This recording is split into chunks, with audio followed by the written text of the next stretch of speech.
83. Welcome to episode 83 of the Hoop Threats podcast. Finally getting this one done.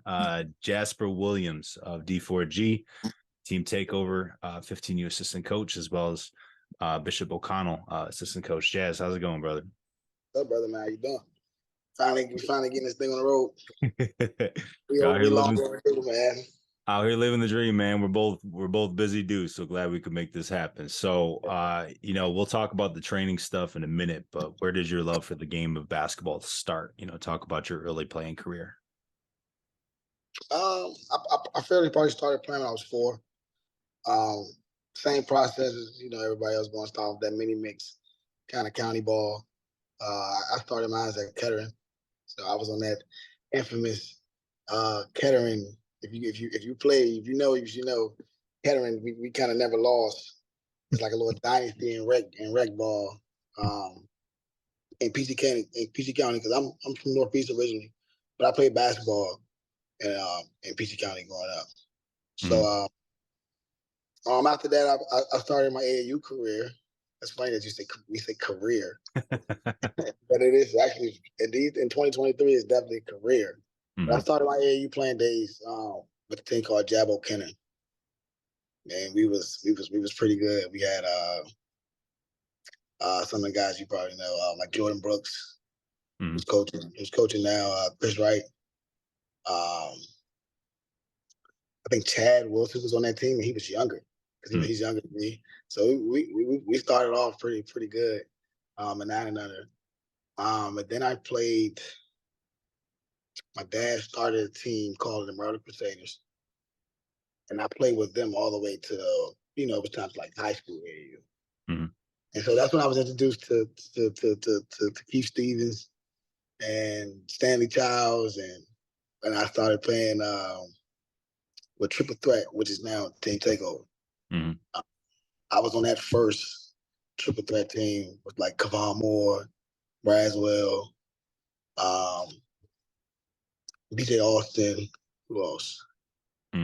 Brendan Strong was on that team, who's coaching now at Syracuse. We had quite a few guys. I'm trying to go back now. I feel like, oh yeah, that was a long time ago. But then I ended up going from Triple Threat to I did a little DCSO stint just for a little bit. It was briefly. I kind of jumped around. I did play with Star for about maybe 2 months. Then I was kind of introduced to Rob Jackson at the Blue Devils, and I kind of finished over there. That was probably my. Then I went to AAU, so I took high school a little bit too. I started off at O'Connell, my first 2 years. My mom passed away. I redid the 10th grade again, and then that's when I was introduced to a guy named Van Whitfield. Rest in peace. Which is my guy, man. That guy kind of sparked who I am today.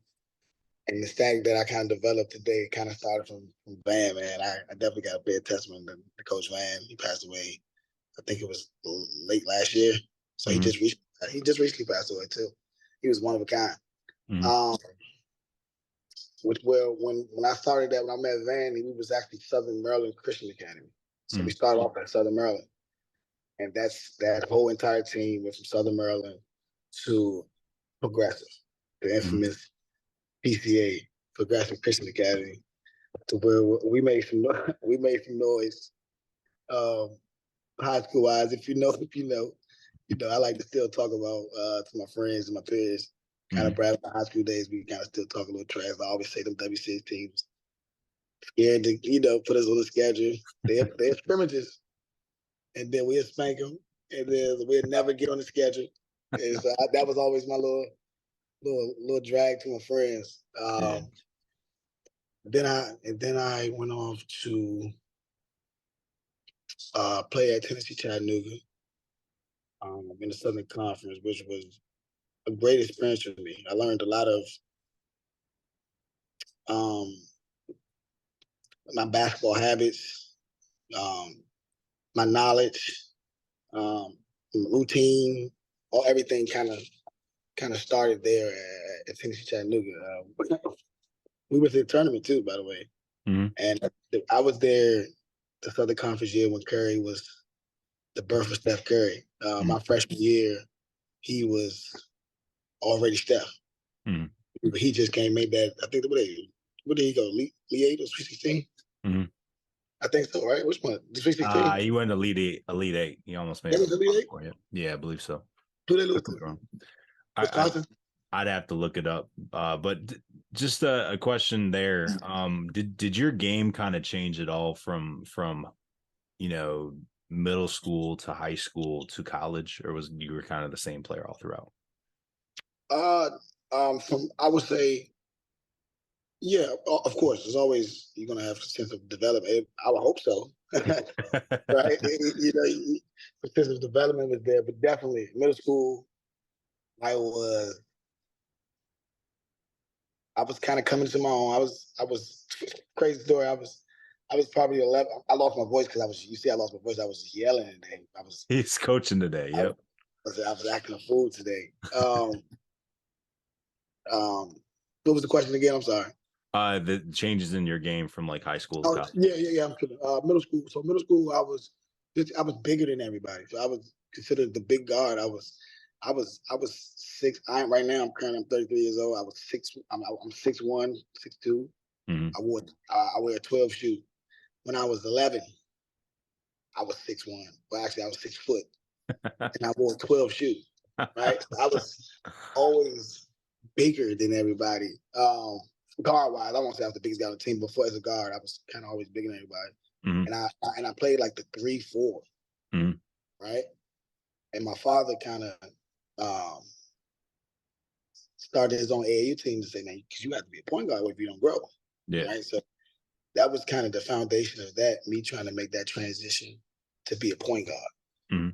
Right? Like a real point guard. Like I played the position but like full-time, know the responsibilities of what a point guard is, yep. All those type of things. I kind of the birth of that kind of started like the 7th grade.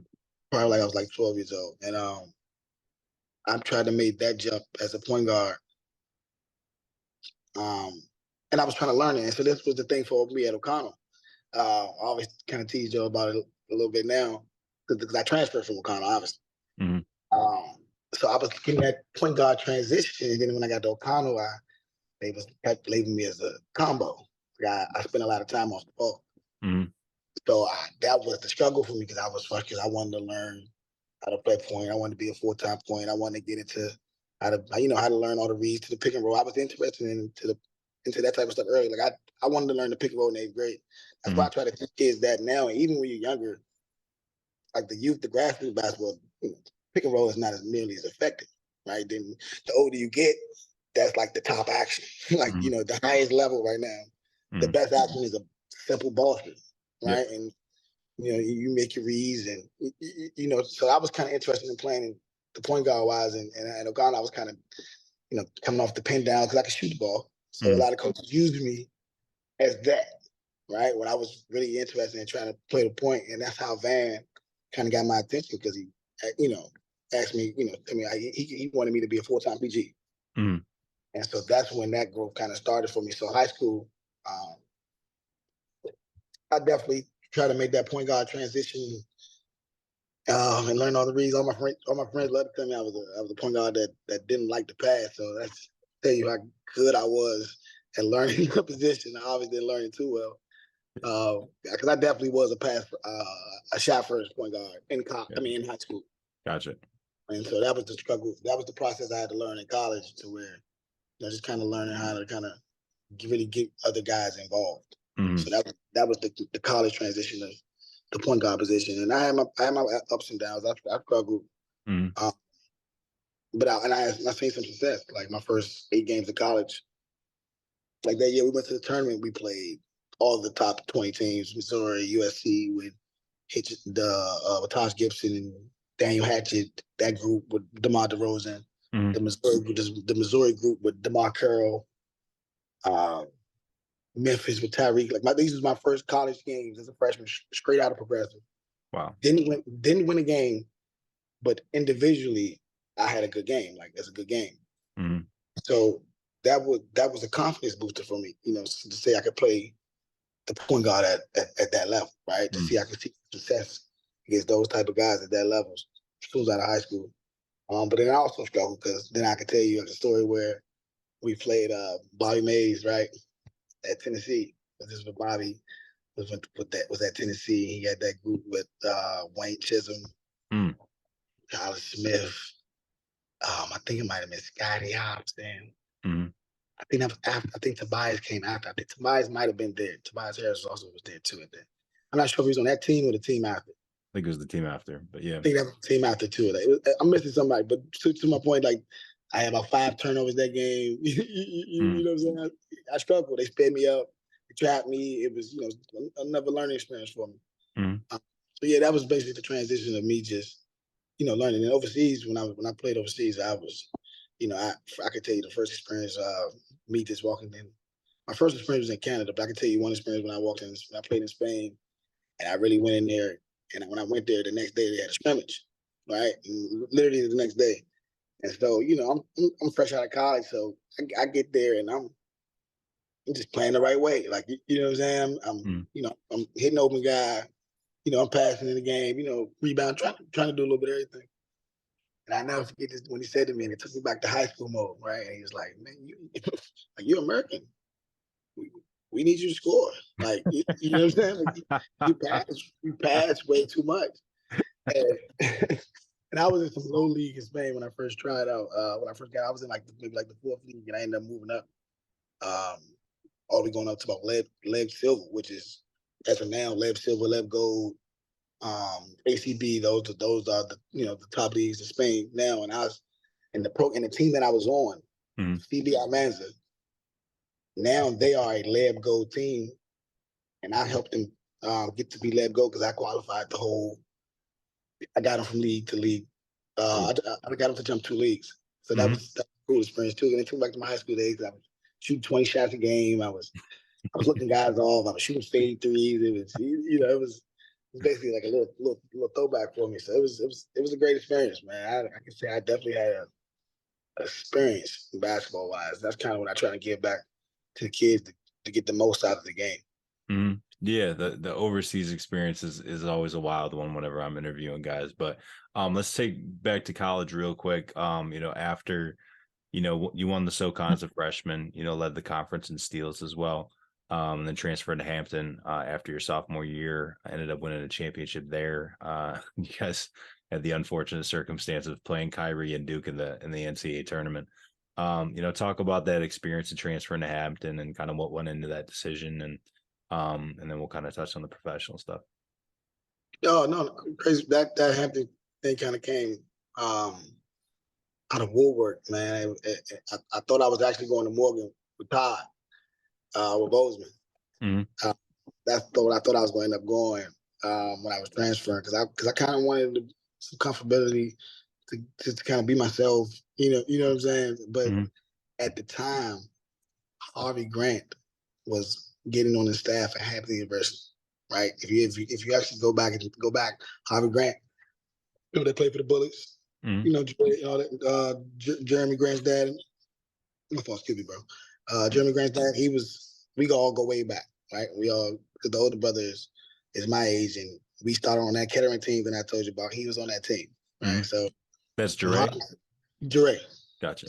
So when Harvey said he was looking at going into college and he was going to start his first gig at Hampton, he called me, and I felt like it was a no-brainer because I just said I wanted some comfortability. I wanted to be with some guys that I knew, familiar face. I wanted to be, have some freedom to kind of go, to play like me. So that's how I ended up landing at Hampton because Harvey Grant decided to take a job for 1 year because literally he coached 1 year. And the year that he coached, I redshirt. Obviously, when you transfer, you have the redshirt. Yeah. So I didn't get a chance to experience playing for you know what I'm saying? So that was, but that definitely got me there. Hampton University was an experience within itself. I'm proud to say I have a degree from there. Basketball wise, it was just a different experience just from going from, I went from Tennessee, Chattanooga, from down south to, a historically black college, that it's a different school setting. It's a different athletic setting. It's just everything about it was just different. So I was glad to have experience those type of schools, like two type of schools. One culturally diverse and one is just historically a black college. So I had opportunity to kind of experience both. Okay. We were kind of talking offline about, your professional career, and how after Hampton, you kind of had to be a self-starter in some way and kind of send off some tape. So, talk about landing in the Canadian League with the Brampton A's your first year. Yeah, no, man, I think I don't truly believe in luck, but I guess I would say that was God, man. It's literally the luckiest thing you'll ever hear. How I, kind of got jump started in my overseas career. When I kind of was kind of going to the decision because I had a Mexican gig in Mexico that I thought right away that was going to happen if I finished summer school. Right, it would give me the opportunity to finish summer school, and then I'll be able to go kind of right after. But then it didn't fall through. Right, and so when it didn't fall through, I just I think what is it, Eurobasket.com? Was it the time? Is it still that? I think so. Eurobasket. Eurobasket. Got to be. Yeah. I think it's a Eurobasket FIBA. I think it was Eurobasket at the time where I went to. Man, and literally clicked on a bunch of teams. Went to the coach's email, send my college film. Did that to at least over maybe 100, 200 teams to get two responses. Right, and one of the responses was a guy named David Magley. And he, at the time, was a head coach for the Brampton A's, which now he's currently running that league. I think that TBL league that he's trying to, I think it's a professional. I'm not sure if it's semi. I don't think it's semi. I think it's a professional league where they're trying to have it in states. Like when you're getting paid, I think it's called the TBL. I think, but he's now the president of that league. But at the time, he was the head coach for the Brampton A's. So he responded to me, told me he didn't pay for anything. He told me if I can get to this practice or this workout, I think it was a tryout by this date, he'd give me a shot. Literally, man, my father had gassed up his Cadillac and we drove from Northeast DC to Canada. and I ended up making the team and had to go shopping and get some drawers and Walmart. Like I literally came maybe 4 days worth of clothes and I ended up staying for 4 months, 5 months. That's a cool story. Got you.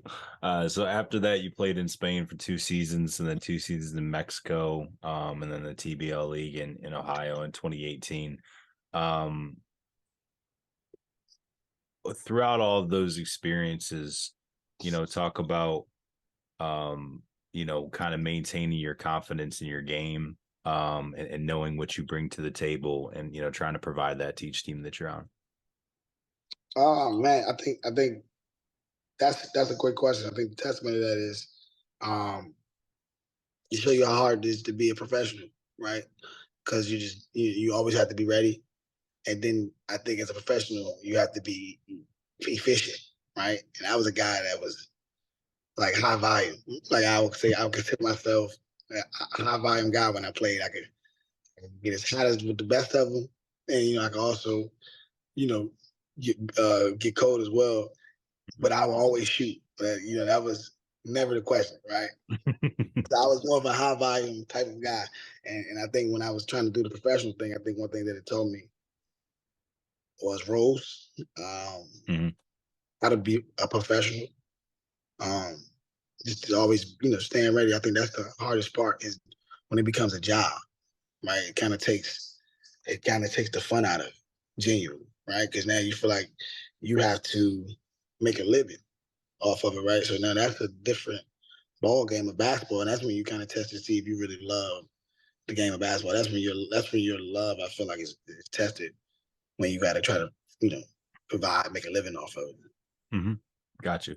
So the next kind of step in your journey, you said that you were out in LA acting and modeling for a little bit. Talk about your words, not mine. Talk about how you kind of got into started your training career out there kind of through that. Man, honestly, man, I was in LA. I don't know what I was doing. I was everywhere with it, man. I was like, literally, bro. Like, I literally did model, right? I did the BT Awards. I did a bunch of different things, right?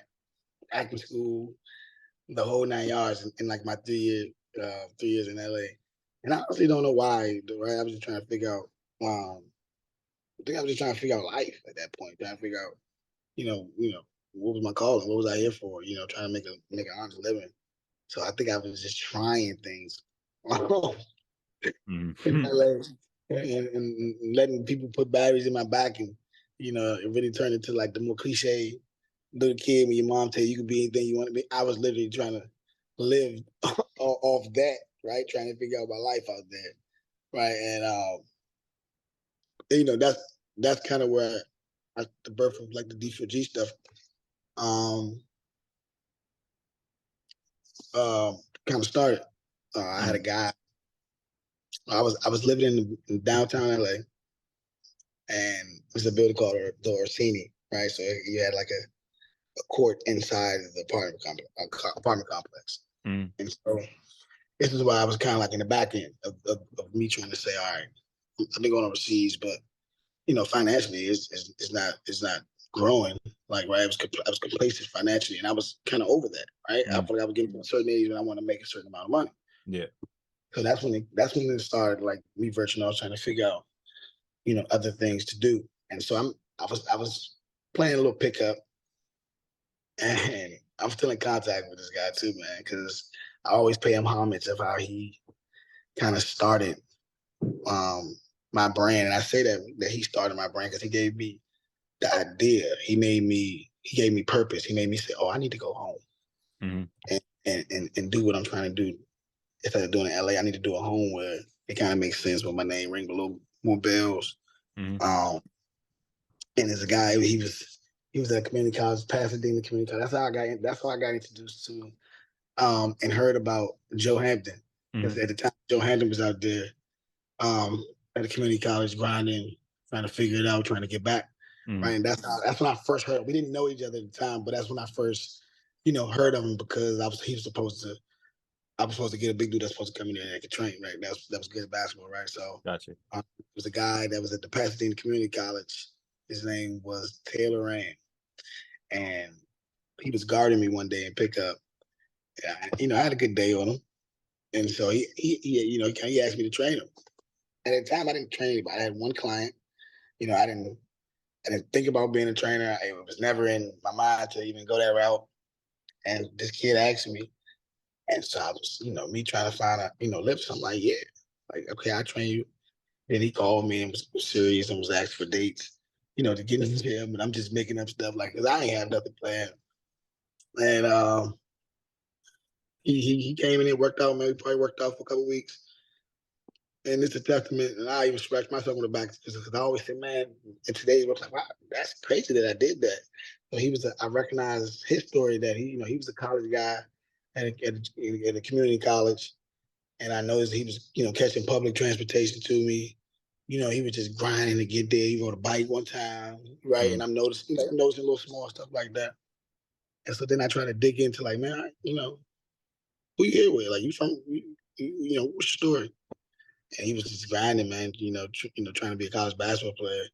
At the junior college, and he was paying. He was working a job paying for me and training. And once I kind of found out the story, I'm a big teddy bear, I'm a big softy, and I immediately said, "Bro, you don't have to give me no money." And at the time, I have no money, Yeah. right?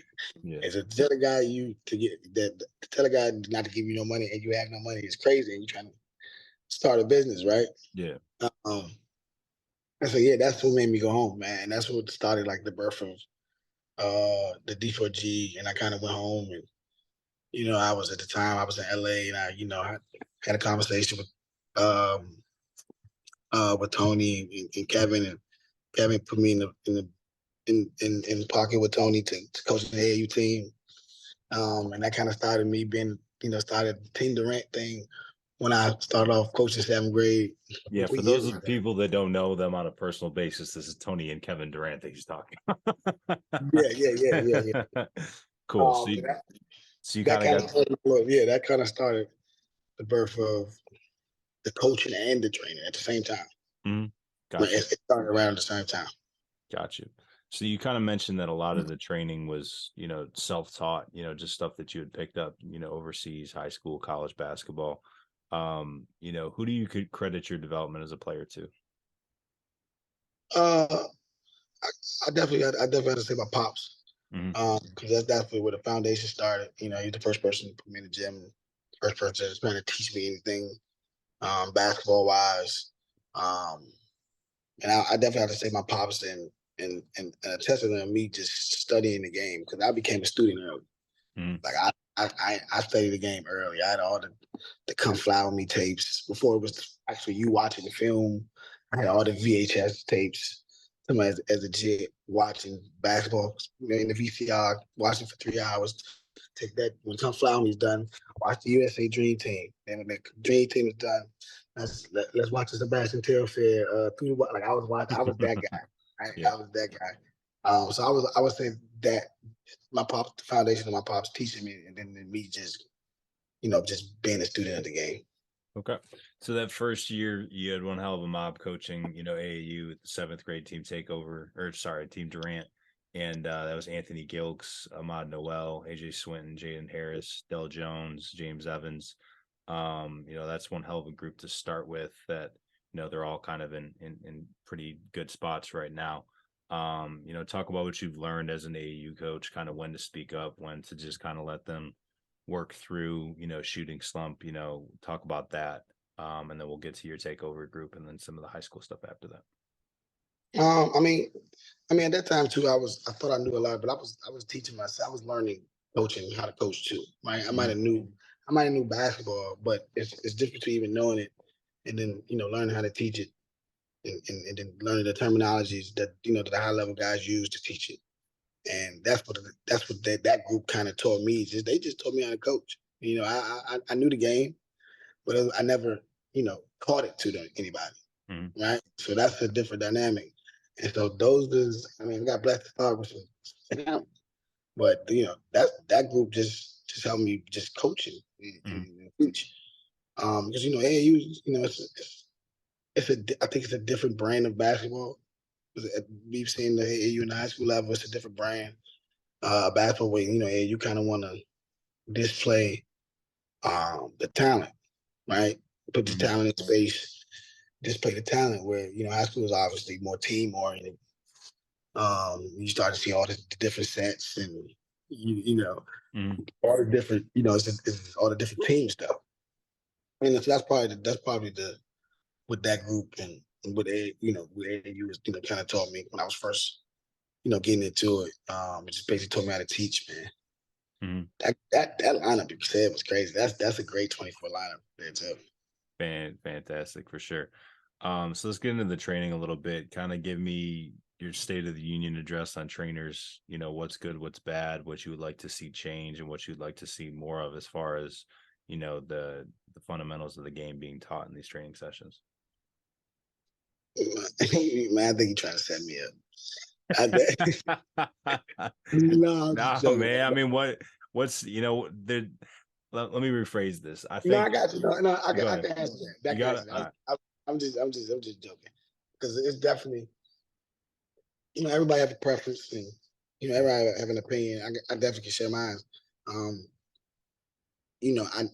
My biggest probably pet peeve in trainers, because like I always said, I'm a student, so even though people might think I'm a good trainer, or I even think I'm a good trainer, I still learn and watch guys, that I specifically think they're great trainers to this day. Like that's a day.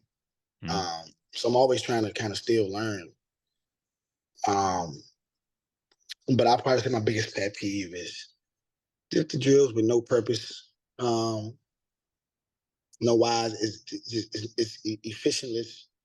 Because I try to take pride in teaching the game efficiently, right? Because every kid is not going to have an opportunity take to have 15 shots and to shoot those step backs and to shoot those, you know what I'm saying? So everybody don't have that freedom. I be upfront with kids, guys that put the ball in the basket, get a little bit more wiggle room and a little freedom, right? That's like life, right? I always use that example too. I always tell them, like, your mom and pop, right? They're the best person. on their job. You think they're not going to have more room for error than the person who does the job average? Mm-hmm. You know what I'm saying? Or yeah, the person who's not having as much, much productivity is your dad. So I kind of use that, for example. But yeah, I think that's probably my biggest pet peeve is just efficientless basketball. When I see,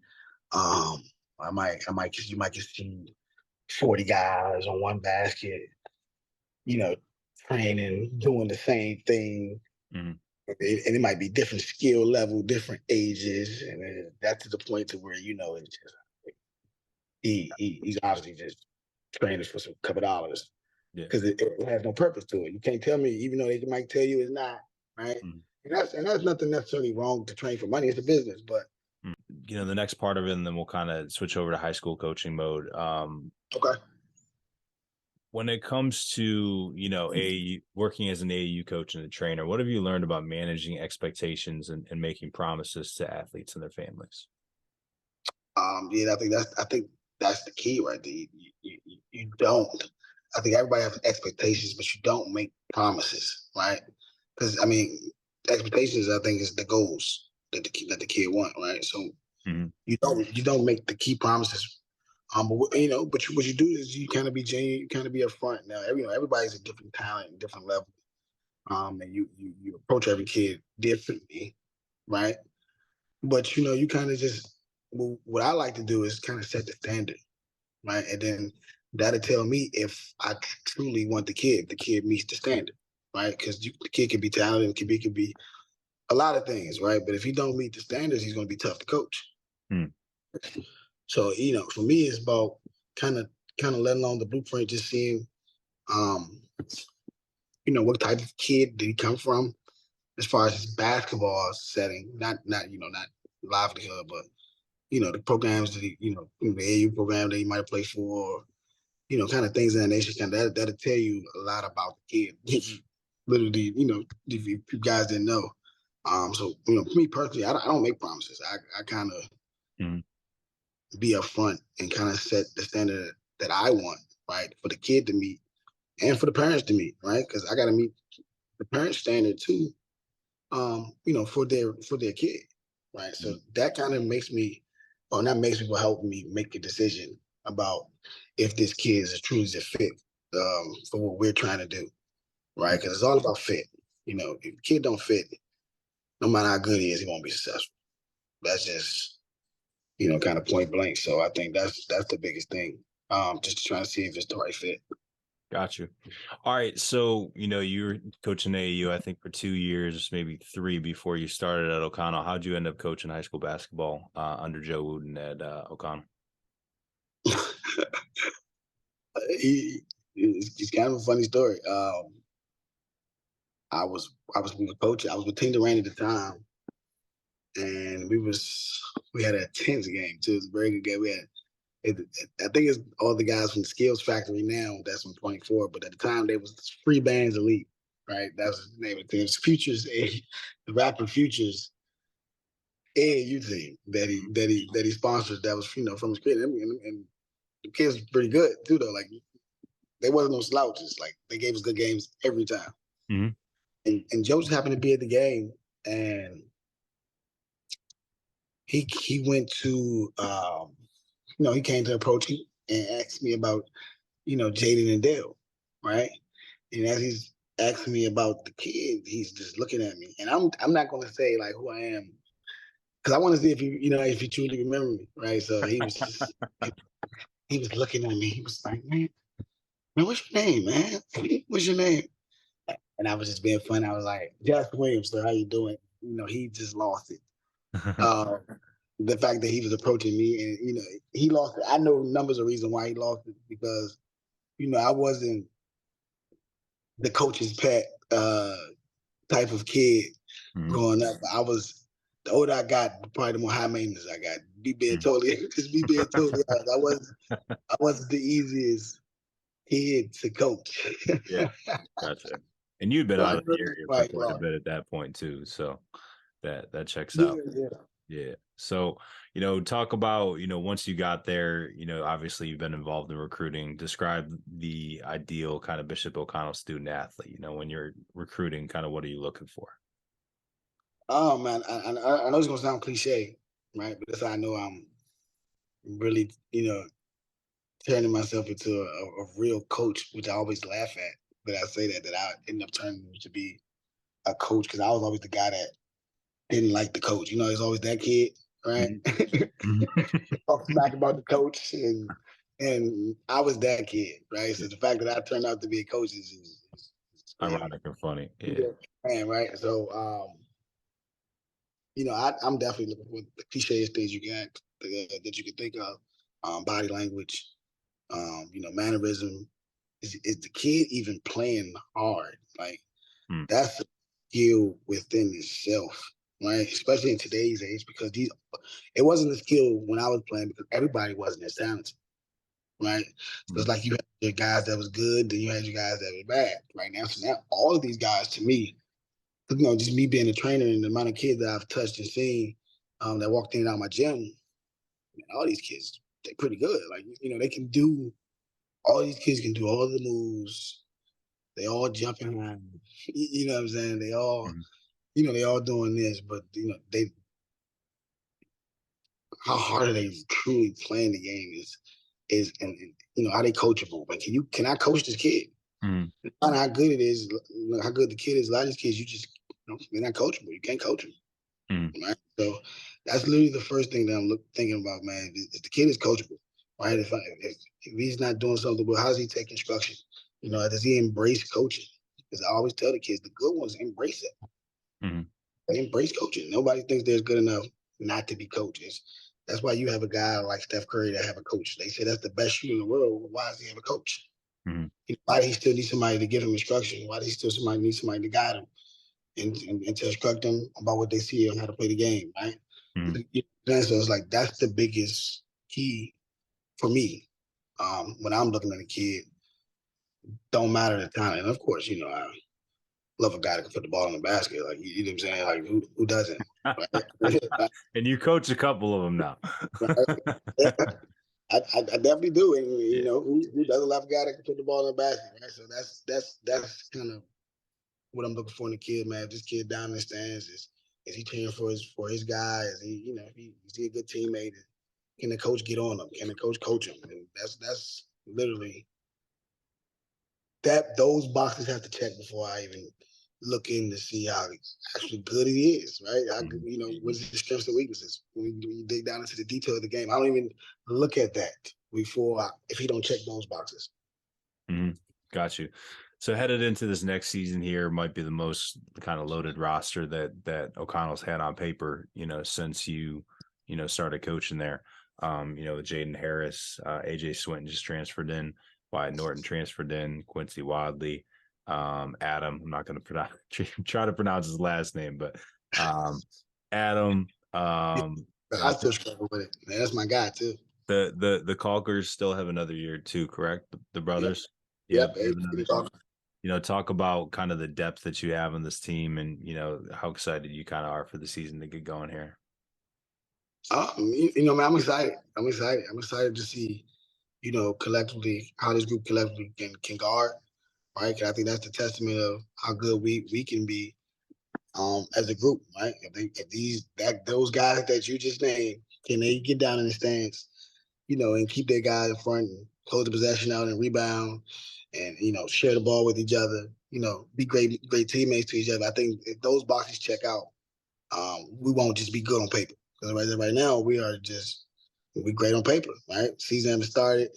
Got some 5-star guys, 4-star. What I mean, some guys that can play. That's considered to play high level basketball. Mhm. And that's the beauty of coaching now, right? Because everybody loves the talented roster, right? And having 9 guys that can, high level guys that can play the game, right? But Mhm. that's when you have to coach the most, right? Mhm. Because having all that talent within itself is a thing, right? That's not an easy task for anybody, right? Because you have to first of all coach them and develop them, right? right? You got to get them guys better regardless of what they think, how good they think they are. How many fans they have, how many offers they have. Mm-hmm. They still have to get better day in and day out and have the same grind, same mindset that they have, because when they leave this high school stage, it starts all over again, right? For that 4 years. Mm-hmm. And that foundation is going to get you through to see if you're going to finish college, if you're going to make some money, or just kind of dictate, what your life is going to be like, playing wise. If you're going to get a job, Mm-hmm. kind of all of that, right? So, I'm excited, man. I'm excited to see what this group can do. I think this is a talented group. We got a chance to make some noise and maybe be top 25. You know what I'm saying? Maybe try to make some noise in WCAC a little bit. And we also had a chance to be very mediocre and average too. Because we got to, a lot of those guys sometimes when you get a bunch of talented groups together, that's a hard task to coach, because a lot of those guys, that's a sacrifice that come within that, right? When you want to play with other, good guys that can play, or that's 5-star, or high level guys, what I should say, right? Mm-hmm. So that you have to make a sacrifice when you want to play with talent, Mm-hmm. and so that's the key for us as coaches, is try to get those guys to buy in and to share the ball, right, and be genuinely happy for their teammates' success. And so that's the key, Cool. right? So I'm excited. So that's the key, though.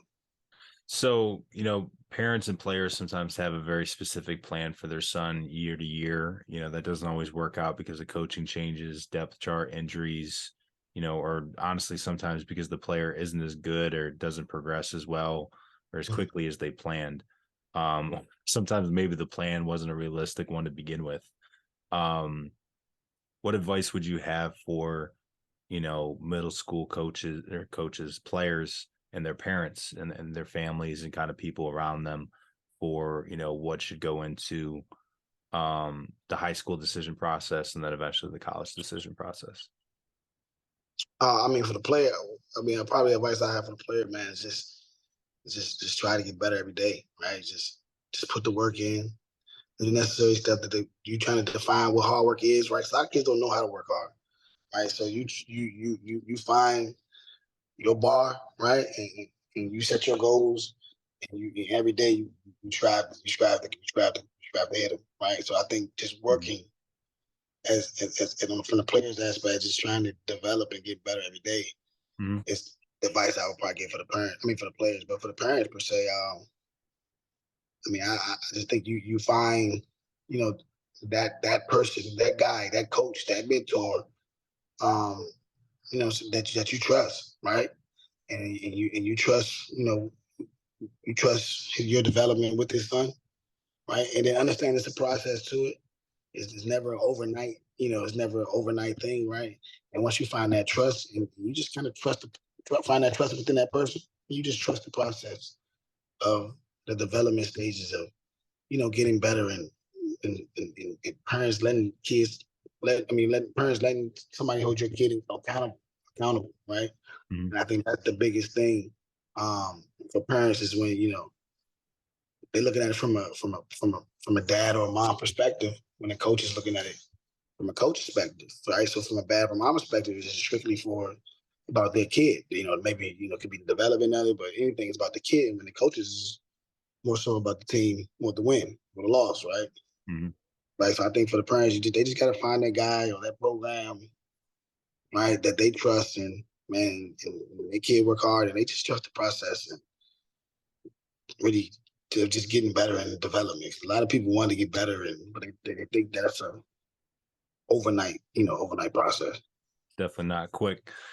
There's some adults that attach themselves to a player for their own gain. Usually when a player has pro or high level kind of college potential, trainers, high school coaches, family members, AU guys, people that say, I'm his guy. You handle the recruitment and development of a few high level players. Kind of talk about your relationship with those players and the players and families' part in the decision making process. And kind of how you kind of help aid and guide that process without making the decision for them. For making a decision for the player. Yep. Man, I ain't gonna lie, man. I don't have no real steps or or how I go way about it. I just like to be human, man. I like to, show good character, be a good person.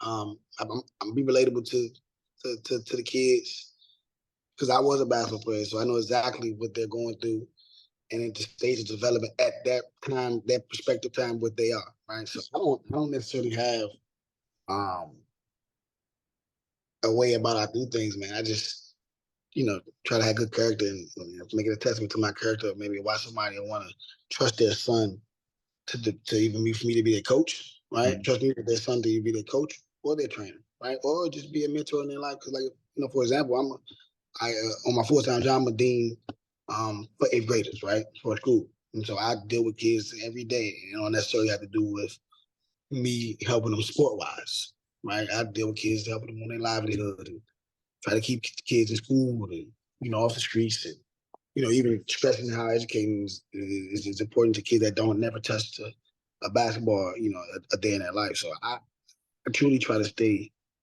I think that's my calling in the world is to help people, right? Mhm. Is to give out my network that I have to people, the betterment of other people, right? Mhm. And I kind of get off to as far as me having my hand on maybe somebody's success, right?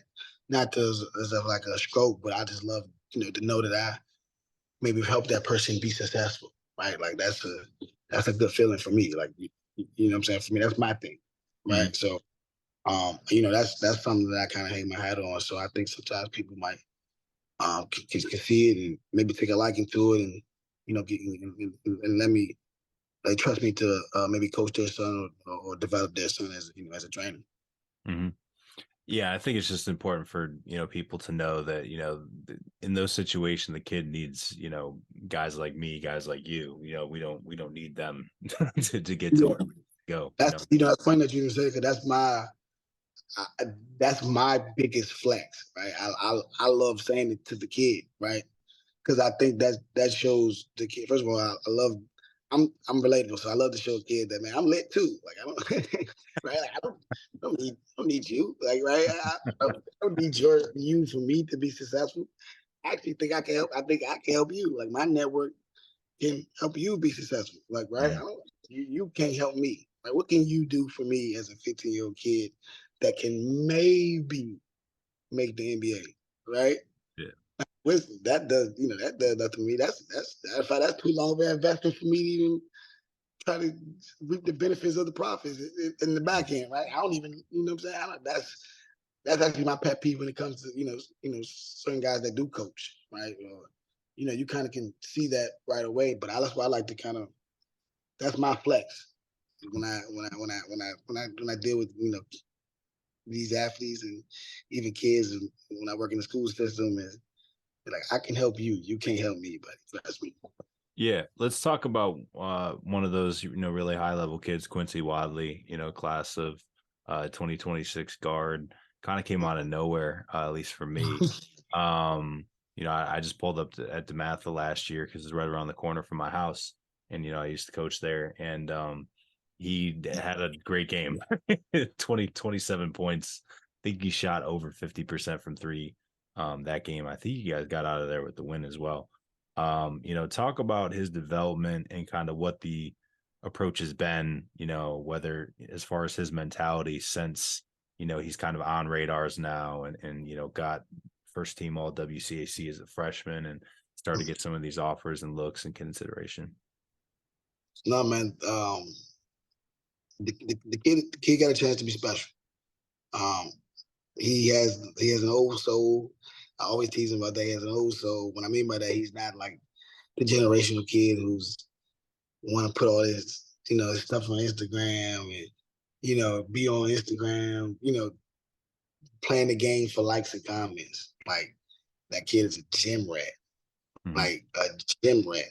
That's literally what every parent when they see him, every adult when they see this, man, you stay in the gym, man, you stay in the gym. So I always tell them that's the greatest compliment you get, right? Because that's just something that you say you love. Mm-hmm. Everybody always tell you always working on doing something you love. So that's I think that's his biggest attribute to me. People want to say his jump shot, right?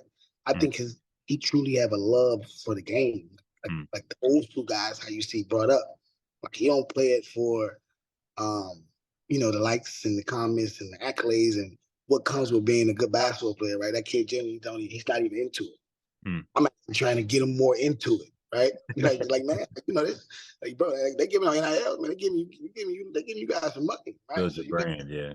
So this is you're a brand, man. You're a talent, man. You're a brand, man. You kind of got to put yourself out there a little bit and trying to see, you like money, right? You like they talk to him like that, right? So that's the testament to the kid, man. The kid, I mean, it's in his DNA, man. His father played at Temple, hell of a shooting guard, same accolades, like right. So he has no choice, right? So I think that's why it's so DNA. He already had the foundation. He got it from his pops. He's one of those guys that like those he gave. See the movie He Got Game and working out with your son and train. Like he comes from that, right? So the basketball thing, kind of comes a little natural to him because you can tell that's all he's been doing since a kid. So the kid got a chance, man, to really get better because he wants to be better, right? He's a willing learner. That makes the sky's the limit for him. That's what we love to hear. All right, a couple more questions and we'll get you out of here. So this Takeover 15U squad that you're with, I don't think they've lost a game this year on the circuit. Ant Brown, Prince Moody, that's Saxon Simley, Carter. There's other guys, Bugs. Talk about that group, how special that group is and kind of how excited you are for Peach Jam this season. Listen, man, I would say this. Right? This group is a lot of fun. This is the first group that I ever had that I'm not like coaching, team camaraderie, not like coaching, being a good teammate. I'm not coaching, effort. I'm not coaching that stuff. But that group been together since they, what, 10, 11 years old, right? And now this is 15 on the basketball. They've been playing together for 5, 6 summers without me, right? So I'm just coming in, right? And they already have the connection for each other, right? So for me as a coach, right, man, this has been fun, right? So and them guys want to get better. They're hungry. They're a bunch of killers. They're a bunch of pit bulls. They gonna guard you, right? I don't have to motivate them to guard, right? That's the biggest. I always flex that. Like that's the biggest thing that I love about this group. Right now, I got to coach them. Right, I gotta be a coach. They're still kids. They still got bad habits. You know what I'm saying? Things of that nature. But man, them boys are real deal on their own. Like yes, you sir. know what I'm saying? And so Brown got it in him on his own. He's just a natural born killer. He's nothing nobody did besides maybe the foundation where he come from with with his dad. But like that, them guys are they some pit bulls, man. I don't even want to talk too much about it because I want to win Peach Jam first and then kind of flex the muscle. I talk about them guys for 5 hours, man. But then we definitely started good, man. We got a good foundation. We 10-0. We're number one in defense. So let's see if we can kind of finish this thing out the right way, and then we can eat some pizzas. Then we can talk some more about that group. But for right now, man, that group is talented. That group is the best, man. That's a great group and collective group. I'm loving to see what they look like. 2-3 years from now. Got you. What makes the DMV different? What kind of sets it apart, as a DMV local? That's a great question. I literally just having this conversation with Ray. Actually, we was we were just talking about just the brand of basketball. We talk about New York. We talking about what they got in LA. And, this and this. I think what makes us different is just our approach to the game, right? The psychological effect of the game, right? Like you use somebody because I just talked about somebody like Ant Brown, right? Who he motivates himself on a night in, night in basis. Like, you know what I'm saying? He finds something to motivate him about the other team or a guy that's supposed to I'm talking about every time, man. Like every game, who he's on the opposite end, he's or he's supposed to be, okay, I got him. Or you know what I mean? I think it's just like that's the approach of it. Mm-hmm. Before the game already started, he already, you know what I'm saying? So I think that's the biggest, when they say, you know, I love the in the water, the saying of that, but you know, that's cliche, man. That's, you know, I want to really get out why we so different. It ain't in the water. That just sounds cool, man. That's I love, and I'm not. That's not that respectful. That I don't want that to sound like I love the saying of it. It sounds cool, but I definitely want to basically get out for why we really do separate ourselves from the other states in the brand of basketball. And I think it's just literally the approach, the meaning of the game, how we approach it, right? Mm-hmm. Then then maybe somebody else will approach it from a different state. Because you got to think all the kids doing the same moves. All the kids from jump, they don't you can't put a state on that, right? Yeah. But the guys from DMV, and we're not the only city that's like this, but we're one of them. We always play the game with a chip on our shoulder. Mm-hmm. Got you, 100%. All right, let's get to a couple quick hitters, and then we'll get you out of here. What's a game show that you think you could win? A game show, man. I ain't gonna lie, man. I probably couldn't win nothing. What's the show with Steve Harvey? The family one. Yeah, I like that. I think I can make some noise on Family Feud because every time I watch it, and I make some educated guesses. So I think I'll probably have to go with Family Feud. All right, invite 3 basketball minds to a dinner to chop it up with.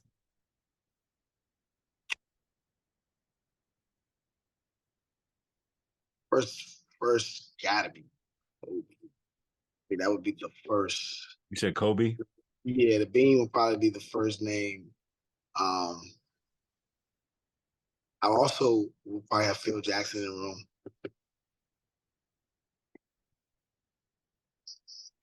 Probably Michael Jordan, man. I would keep it sick. I would keep it with all the sickos, all the guys who's the psycho with the basketball. I probably would have, or maybe not even Mike. Maybe I would throw Mike because I'm a coach now. I probably throw Tex Winter in there, the guy that throwback that coach would feel. Triangle offense. Yeah, I'm into like really learning the oohs and ahs of basketball, the different sets, the different quick actions.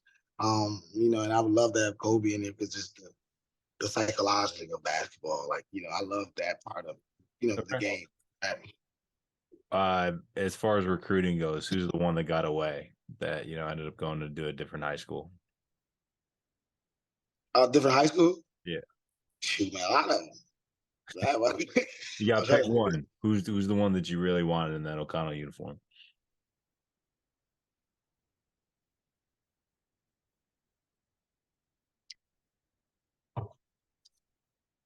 Probably Baba. Baba. Got you. Okay. MJ or LeBron? Kobe. You're such a Kobe fan. Oh my God. That was genuine too. That was a genuine answer, honestly. Would you rather take a charge from Shaq or try to guard KD with the game on the line? I would try to guard Easy Money. And only because he might shoot a jump shot. I'm not trying to Shaq.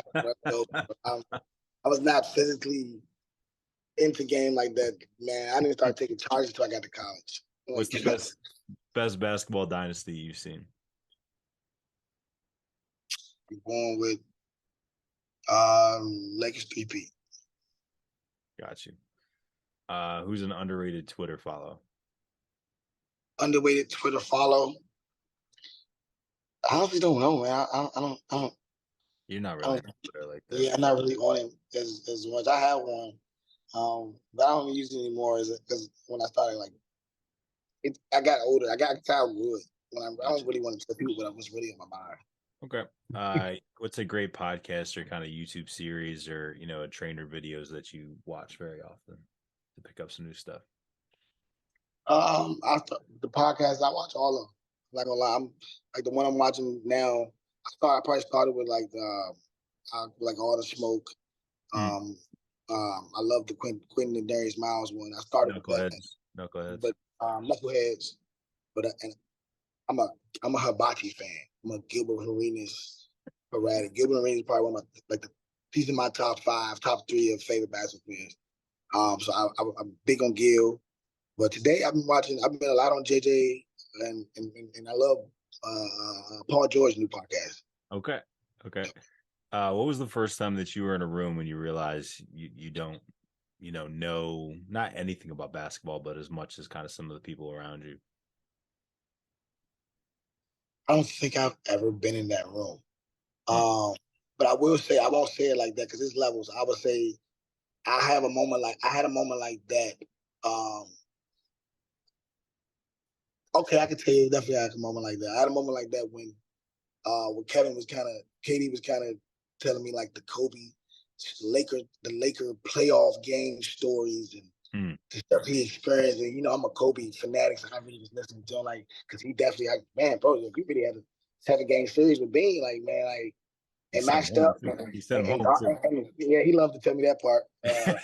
How they sent Benny home, but also reminding them how Benny sent them home with Paul Gasol, tipped in at the buzzer. I was a Laker fanatic, and now I can't stand the Lakers. But that's what's crazy. I got you. What's the hardest? I definitely want to pay some homage because you asked me something about training videos and trainers and questions. Yep. I definitely want to pay some homage. Because I do watch trainers. I love watching Ronnie Taylor from the Taylor Sports in Florida. I love Chris Johnson, Phil Handy's.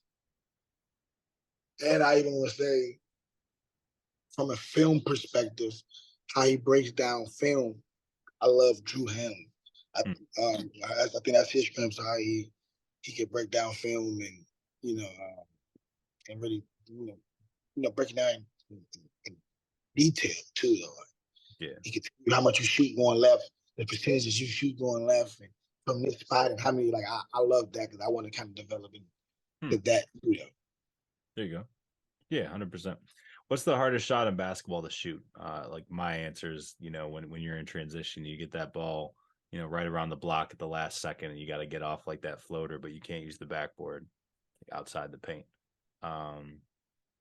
The hardest shot in basketball, probably a maybe a 5-foot jump shot, like you right around the basket, but you had to shoot a regular jump shot with lift. You got to get off the ground. You got to follow through. You know what I'm saying? I think and have some touch. I think that's probably. But maybe for me, I only can't that. I think that's a preference. Yep. I think that's the hardest shot for me. Got you. So you were a bucket back in the day. I want to know who's on your Mount Rushmore of scores. 4 of them. And we got to get from the area. Nah, just scores all time basketball. All time. Kobe. I just want to laugh real quick because I made that my first answer. That was obvious. I think I gotta go. I'm going easy money. I'm going mellow. Okay. I'm going T-Mac. Over Gil? And I was that 4 and 5? You only get 4. And you only get 4. Kobe. How much more in 5? Kobe, KD, Melo. And you said T-Mac. Take all of those out. Michael Jordan, bro. Like he averaged 35. Like he averaged 30 for his career. Like I don't know what I'm. You only get 4, dog. But take any one of those out. Okay. And put Mike in there. Like I gotta do that. He averaged 30 a game for his career. What am I even talking about? All right. So we're gonna say Michael Jordan. We're gonna say Kobe. We're gonna say KD. I'm assuming. And then who's your 4th? Melo. All right. Last question. Talk about fatherhood. How having a son has kind of changed your perspective on life, and what you want your legacy to be. It is probably definitely the biggest culture like shock for me, right?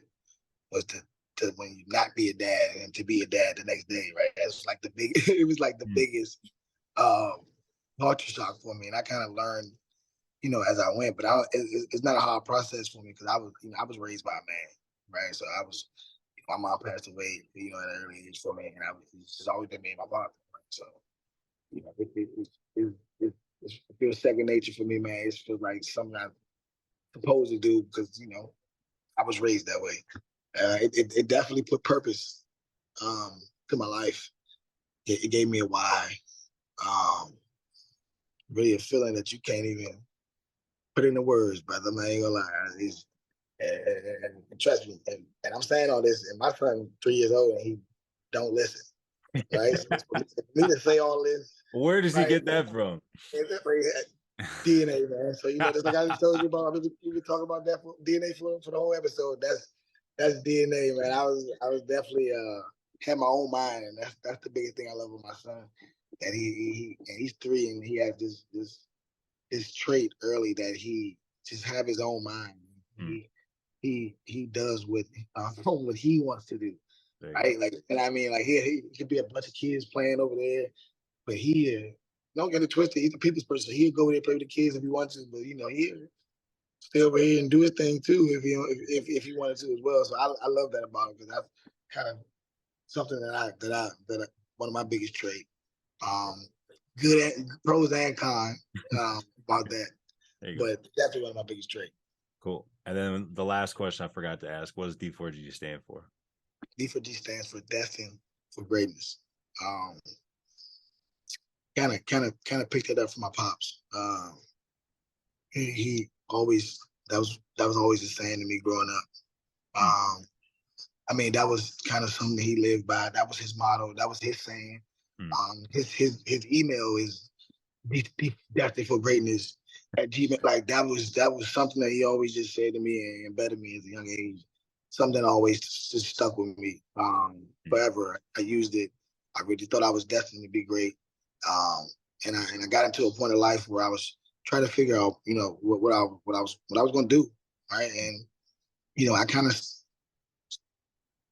took it back and remember that one little cliche thing my father always tell me. That's the one thing my father always tell me. My mom, rest her soul, used to always tell me, man. And I say it to I'm gonna say it to my son too. Like you choose. Embarrassment is a choice, right? And she just always tell me that embarrassment is a choice, and you choose to be embarrassed, right? So that's one thing that always told me. That's why I'm never embarrassed. All right. Well, I really appreciate the time, brother. Let the people know where they can find you kind of on social media, where they can kind of tap in with you some training as well. Yeah, no problem, man. You can find me on Instagram at D4G _Jaz. That's basically what I'm active on. I'm just on Instagram as of right now. I think I'm gonna kind of tap in with the TikTok and the YouTube soon. I said I was gonna tap into that to that lane. Right. Listen. If I open either one of those apps and see you doing the TikTok dance, I might change your contact name in my phone. I just want you to know that there's gonna be some judgment. I'm definitely thinking about my This is a judgment-free zone, but it might not extend past that, man. No, seriously, no, but definitely no, man. You can definitely follow me on D4G, _Jaz, man.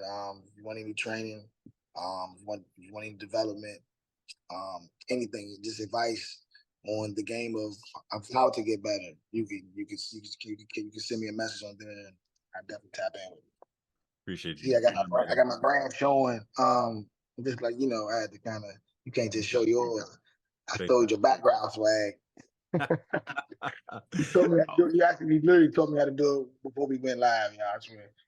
There we go. We're all about that brand and the marketing. All right, brother. Well, good seeing you today, and look forward to seeing you again soon on the summer circuit. Always, brother, man. Appreciate you, man. You got a dope thing going on. Yes, sir. Thank you.